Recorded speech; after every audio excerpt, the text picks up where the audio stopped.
अस्सलाम वालेकुम जी। ये बर्ड्स का एक सेटअप है, तारिक लूनी ने बनाया है लूनी गांव में।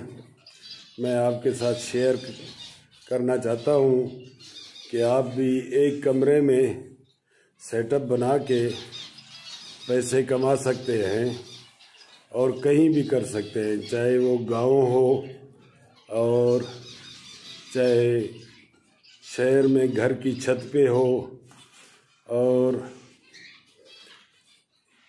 कमरा मिले आपको कहीं भी छत के अलावा, तो शहर में भी कर सकते हैं, गांव में भी कर सकते हैं। अगर आपको करने की हिम्मत है तो आप कहीं भी ऐसा एक सेटअप बना सकते हैं और उससे अर्निंग कर सकते हैं। ये आप देख सकते हैं, एक तो परिंदे घर में होंगे खूबसूरत खूबसूरत,